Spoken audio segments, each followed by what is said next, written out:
bienvenidos al Desorden Mundial, el programa internacional es de Crónica HD.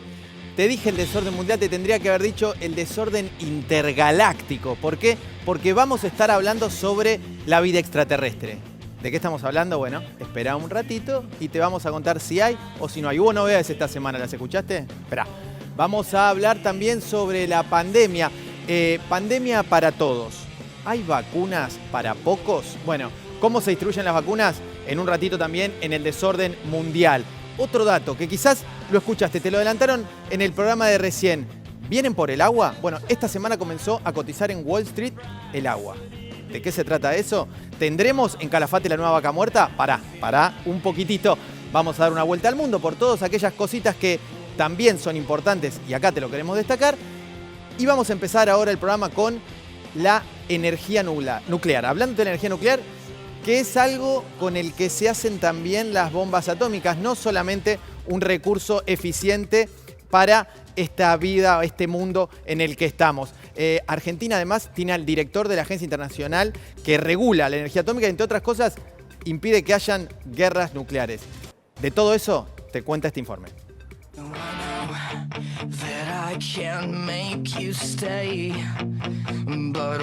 Peligro, armas nucleares.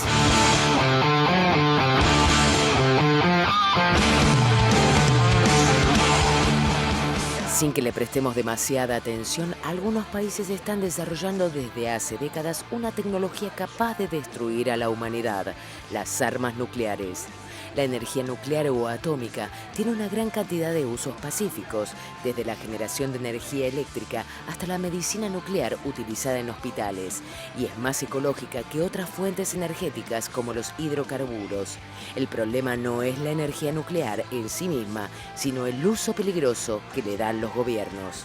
Cuando hablamos de armas nucleares nos referimos a explosivos de altísimo poder que utilizan este tipo de energía, como bombas y misiles balísticos. Se las considera armas de destrucción masiva porque tienen la potencia suficiente como para matar a grandes poblaciones y provocar daños económicos y medioambientales a largo plazo.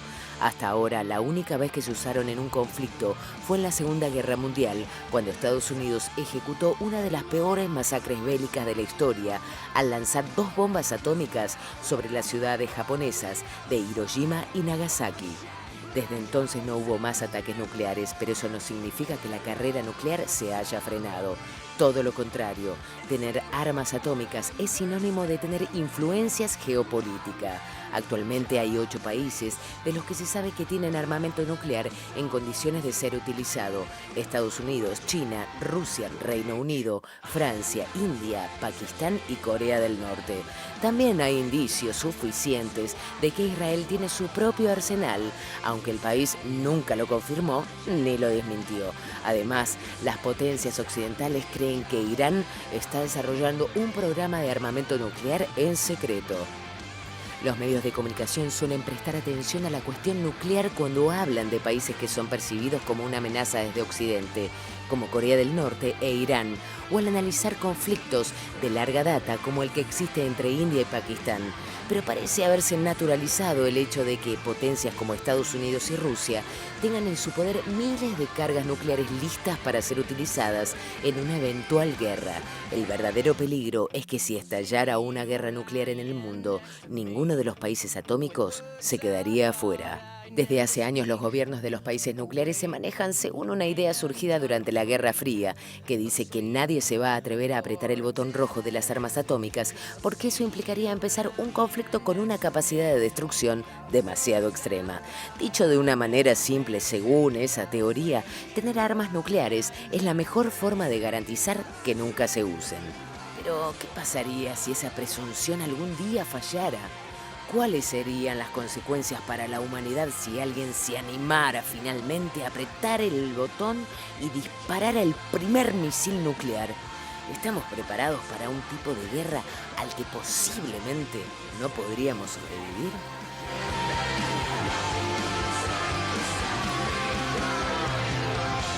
¿Ya te pusiste a pensar dónde te esconderías si hay una guerra nuclear? María Constanza Costa, ¿vos lo pensaste?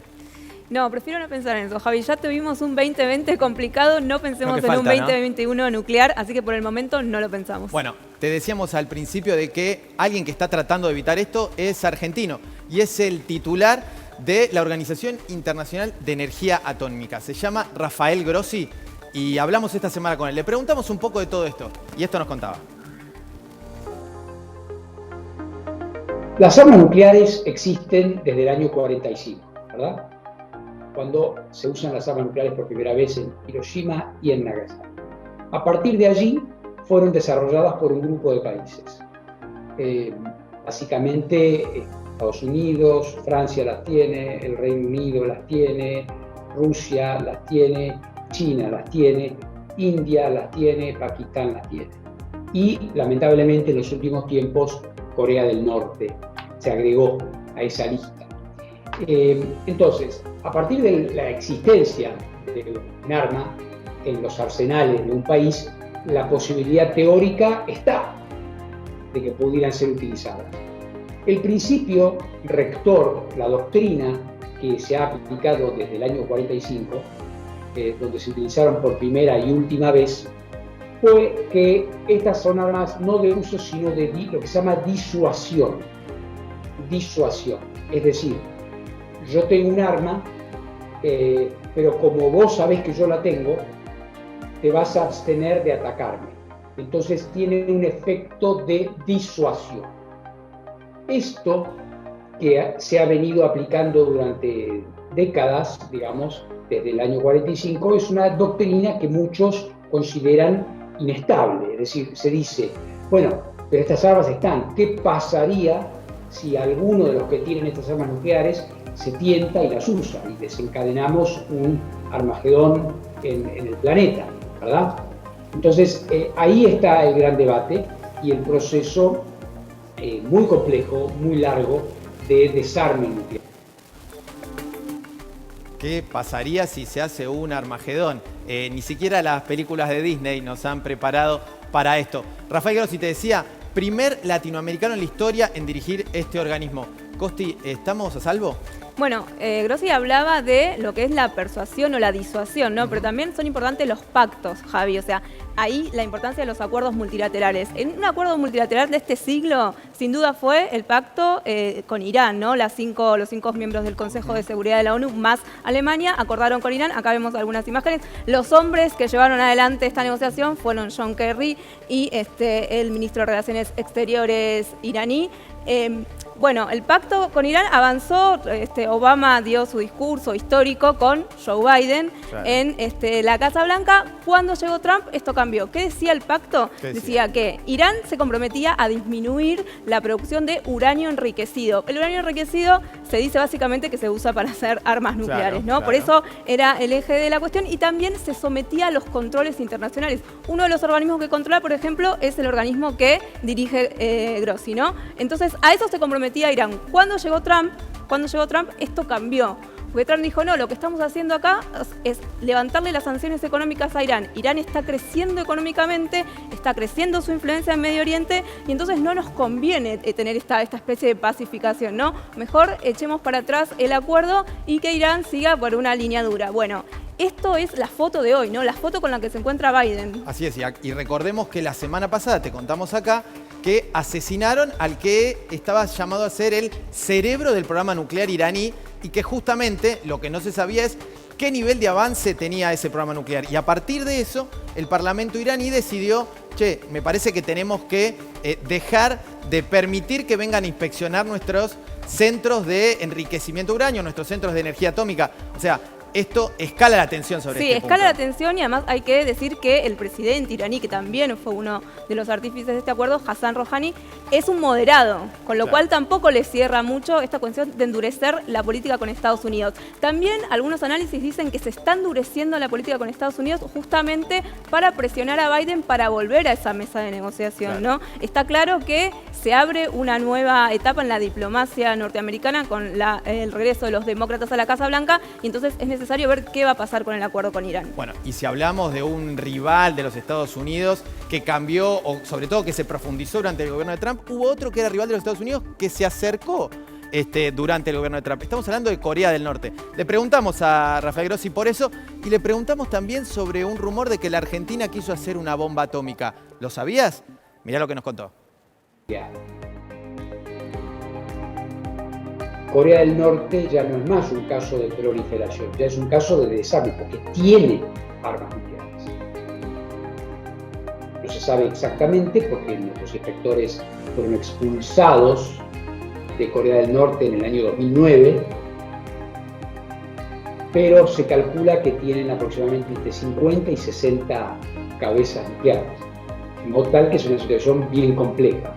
Como vos bien sabés, durante la presidencia del presidente Trump hubo 2 cumbres en las cuales el presidente de Estados Unidos y el líder norcoreano Kim Jong-un se encontraron, una vez en Singapur y otra vez en Vietnam, pero no lograron avanzar hacia un acuerdo que deberá ser verificado por el OIE. Ahí es donde entramos nosotros. Cuando se logre un acuerdo, la verificación, los inspectores, digamos, son los inspectores del OIE. Así que estamos en una situación, diría, compleja, difícil, con un proceso diplomático estancado y con un arsenal nuclear que crece. Así que tenemos ahí uno de los interrogantes en la escena internacional, ¿verdad? Hay todo un episodio bastante rocambolesco, por la cual se contrató un científico austríaco y también vinculado con Alemania, que dice la leyenda que quería desarrollar un arma nuclear. Eso nunca pasó y la Argentina prontamente, en el año 50, cuando Perón en su segunda presidencia crea la CONEA, se establece ya como un país digamos, fuertemente involucrado en los usos pacíficos de la energía nuclear. Bueno, no hubo una bomba atómica argentina y por suerte evitó también algunas rispideces con Brasil, que también tiene un programa de energía atómica muy importante. Ahí están las importancias de la no proliferación y sobre todo de esta negociación entre países. Sí, de los acuerdos multilaterales y que los acuerdos multilaterales después no sean utilizados en función de ciertos intereses políticos. Claro. ¿No? Decíamos que Trump echó para atrás el acuerdo con Irán también porque pretendía que los propios iraníes, teniendo más sanciones económicas, de alguna manera voltearan al gobierno desde adentro, Claro. ¿no? Voltearan al régimen de los ayatolás desde adentro. Esas cosas también hay que evitar, ¿no? Cierta manipulación, que se cumplan los acuerdos internacionales. Absolutamente. Bueno, Costi, muchísimas gracias por este informe. Te invito a que demos una vuelta por el mundo. Dale. Vamos.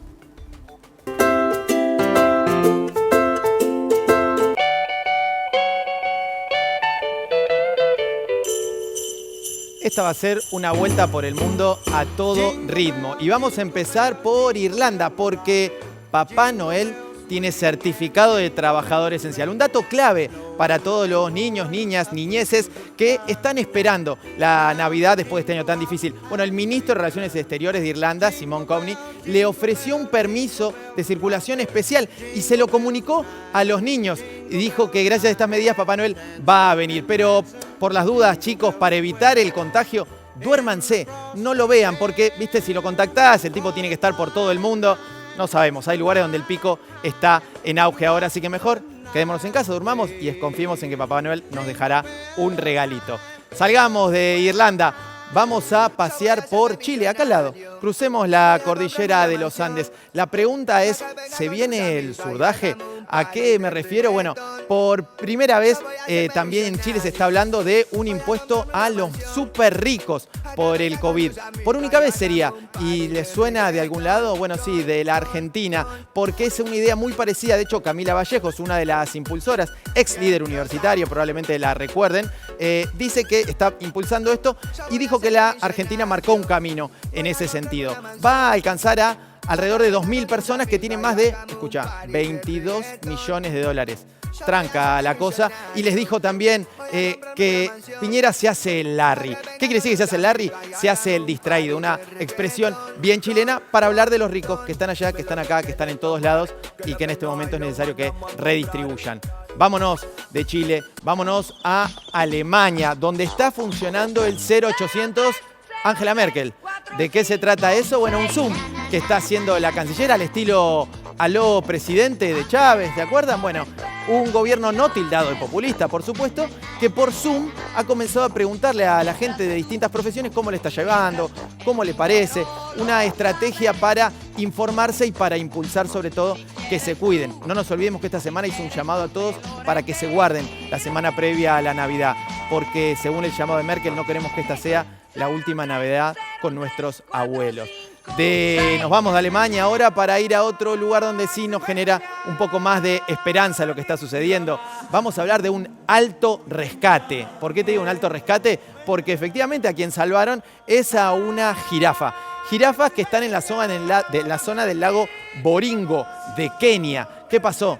Por el efecto climático, ¿no? El cambio climático empezó a subir el agua en esa zona y las jirafas quedaban con un espacio reducido, muy expuestas a los predadores. Lo que armaron entonces es una barcaza como la que estamos viendo en esa imagen y la llevaron a dar una vuelta para ponerla en un santuario natural, un área protegida. Lograron salvar a las jirafas y esa imagen de felicidad es un poco la alegría que les queremos transmitir de que es posible salvar este año que hemos pasado. Confiamos en eso. Cerramos acá la vuelta al mundo y vamos a hablar de un tema que nos preocupa un poquitito más, pero que tenemos la expectativa de que mejore. Estamos hablando de las vacunas. Se empezaron a vacunar esta semana, el sábado pasado para ser más precisos, la primera campaña masiva de vacunación. Ahora, ¿les va a llegar a todos? Mirá el informe.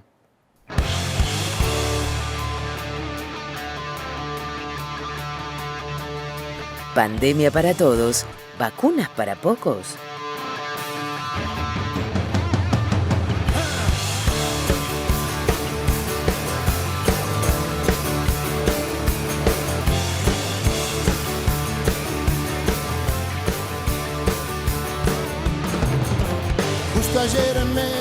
El mundo sigue de manera obsesiva los avances de las diferentes vacunas del COVID, pero lo cierto es que el acceso universal a la vacuna es un derecho que no se sabe a ciencia cierta cómo va a ser garantizado. Según datos de la Organización Mundial de la Salud, para frenar la transmisión del coronavirus es necesario que el 70% de la población global esté vacunada. Eso es lo que se llama la inmunidad de rebaño, algo que parece muy difícil de alcanzar. Oxfam, una ONG reconocida mundialmente por su lucha contra el hambre, advirtió que los países ricos, que representan un 13% de la población mundial, ya se han asegurado el 51% de las vacunas que van a producir los laboratorios que están en la fase final de pruebas. El 87% del mundo restante tendrá que disputarse la otra mitad. Oxfam aseguró que los laboratorios no tienen la capacidad para producir la cantidad de vacunas necesarias para toda la población. Aun cuando las 5 pruebas más avanzadas fueran exitosas, algo que es extremadamente improbable, el 61% de la población mundial tendrá que esperar hasta el 2022 para vacunarse. Las condiciones de acceso a la vacuna deben ser iguales para todos los habitantes del planeta. Como respuesta a esta preocupación, en el marco de la ONU, se creó en abril COVAX, un espacio de colaboración entre países ricos y pobres para trabajar de manera conjunta en la investigación, negociación de los precios y distribución de la vacuna. La principal tarea de COVAX es lograr que países de menores recursos reciban la vacuna al mismo tiempo y en igual cantidad que las naciones de mayores ingresos.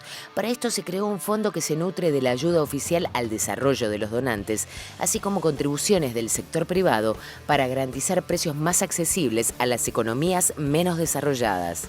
Este fondo cuenta al día de hoy con más de 2.000 millones de dólares. Entre los principales inversores se encuentran la Comisión Europea, Francia, la Fundación Bill y Melinda Gates. La preocupación por la distribución de la vacuna estuvo presente en la cumbre del G20 que se llevó a cabo de manera virtual. En la declaración final, los países que participaban se comprometieron a aportar los fondos que todavía le faltan a COVAX. Estamos hablando de 28.000 millones de dólares, de los cuales 4.200 millones se necesitan antes de que se termine el año. Pero aunque eso suceda y a pesar de que todos estamos esperando que haya una solución que ponga fin a la pandemia, el dinero no es la única limitación. Las vacunas todavía deben finalizar su última fase de pruebas y ser aprobadas. Los laboratorios tienen que producir toda la cantidad necesaria y los países deben garantizar su distribución. Para ello hay una cuestión logística que agrega complejidad.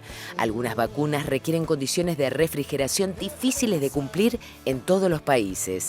En este sentido, la Organización de las Naciones Unidas para la Infancia, UNICEF, trabaja con grandes aerolíneas y con empresas de transporte para preparar el suministro de vacunas contra el COVID-19 a 92 países en cuanto estén disponibles, en lo que será la mayor operación de este tipo en toda la historia. La pandemia puso de manifiesto las desigualdades a nivel global entre los diferentes países y regiones. Solo mediante la solidaridad multilateral será posible que esas diferencias no dominen las decisiones a la hora de salir de este oscuro momento histórico que no distingue lugar de residencia ni clases sociales.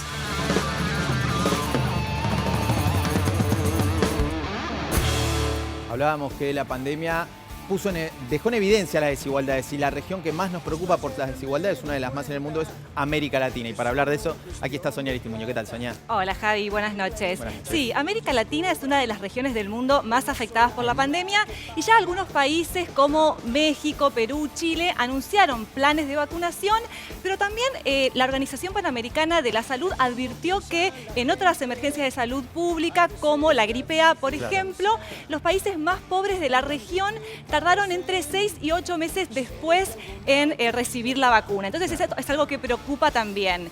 Y Javi, si bien en nuestra región 27 países van a pagar por la vacuna, vamos a ver que a través del mecanismo COVAX, que se menciona en el informe, 10 países de la región no van a tener que pagar por la vacuna justamente por ser los más pobres o porque tener pequeñas poblaciones que se les dificulta más el acceso. Claro, ese es el mecanismo COVAX, que lo que hace es los que pueden ponen plata para una compra colectiva de vacunas a menor precio y después distribuirlas. Exacto. En algunos países que de estos 10 son Bolivia, Nicaragua, Haití. Y también, Javi, te tiro un dato en relación a la desigualdad. Sí. Por ejemplo, según datos de la Universidad de Duke, mientras que Estados Unidos, por ejemplo, ya compró 1.010 millones de dosis de vacunas, América Latina, sin incluir Brasil, compró 150 millones. Claro, hay una diferencia muy grande y sobre todo acá hablamos de nuevo y tendremos que hablar en otro momento sobre las patentes. Las vacunas, sobre todo en un tema de pandemia, para evitar que siga floreciendo, habría que liberarlas un poco y que todas puedan acceder, ¿sí? Exacto. Sonia, muchísimas gracias. Gracias a vos, Javi. Ahora le vamos a ir, vení conmigo, porque les vamos a presentar, como es la novedad ahora, la columna sobre energía. Vamos.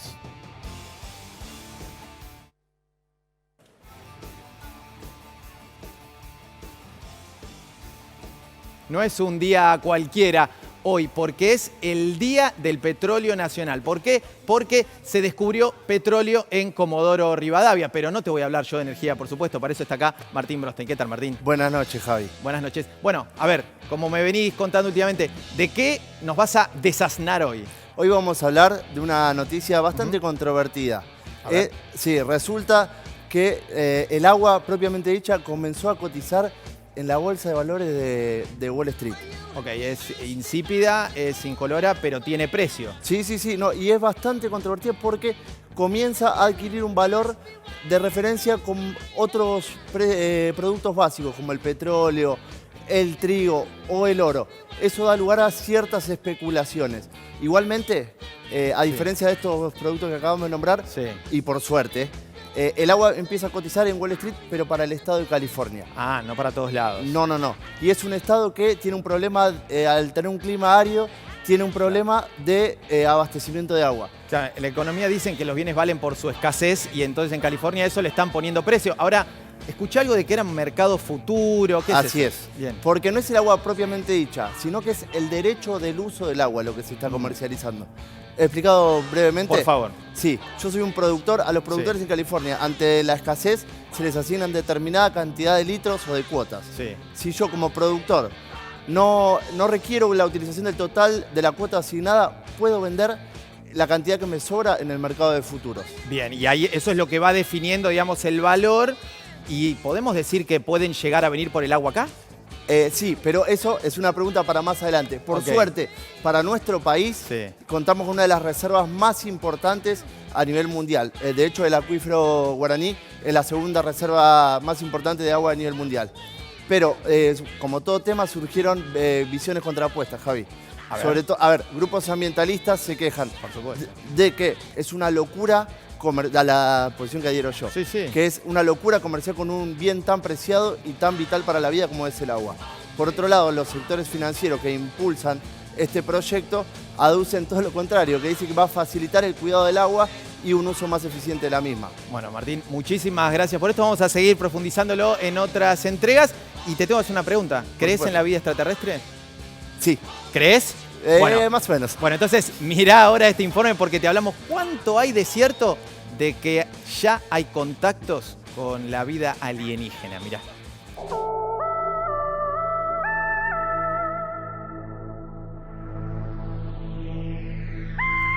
Los verdaderos expedientes secretos X. Casi todo lo que sabemos sobre las investigaciones humanas acerca de la vida extraterrestre lo aprendimos a través de la ficción en la TV y el cine.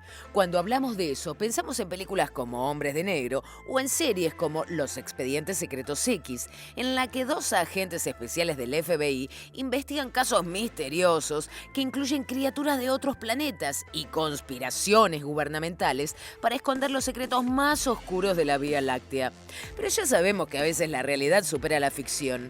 ¿Sabías que de verdad existen planes de los gobiernos para tratar de hacer contacto con extraterrestres? El tema saltó a la tapa de todos los diarios en los últimos días por unas increíbles declaraciones que hizo el ex jefe del programa de seguridad espacial de Israel durante 30 años, el general Haim Eyed, quien dijo en una entrevista que los gobiernos de su país y de Estados Unidos están en contacto desde hace años con alienígenas, pero lo mantienen en secreto porque la humanidad aún no está preparada para saberlo.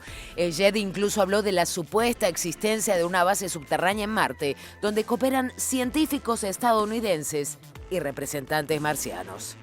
Aunque no podemos saber si Eyed miente o dice la verdad, lo cierto es que encontrar extraterrestres y relacionarse con ellos es un objetivo para las agencias espaciales de las potencias desde hace varias décadas.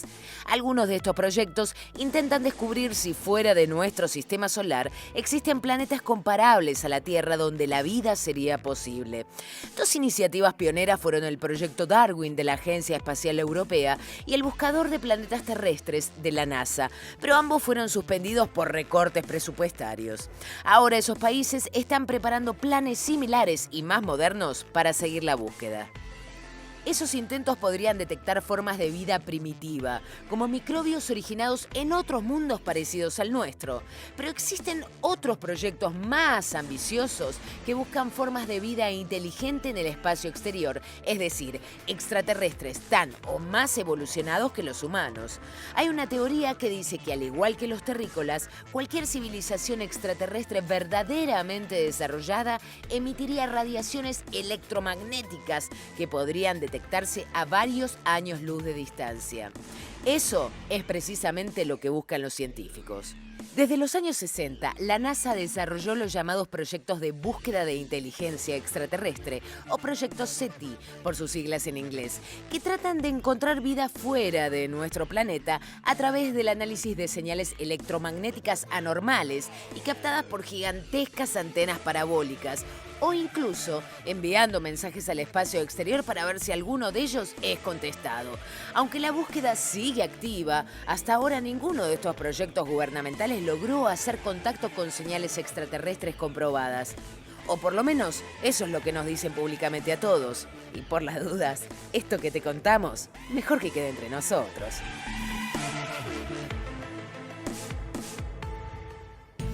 Es parecido al que diseccionó nuestro colega del canal, Chiche Helblum, pero aparentemente estos son de verdad. Igual le quiero decir a Emilia, a Julia, a mis sobrinitas que nos están mirando, que se queden tranquilas, que si pasa algo, el tío acá se va a hacer cargo y las va a rescatar a todas. Pero hasta acá llegó el desorden mundial del día. Aquí tienen nuestras redes sociales. Escríbanos, díganos qué les pareció el programa, de qué quieren que hablemos la semana que viene y compartan el desorden mundial, porque nuestro objetivo es que en este gran quilombo en el que vivimos, las cosas al fin y al cabo les queden un poquito más claras. Hasta la semana que viene.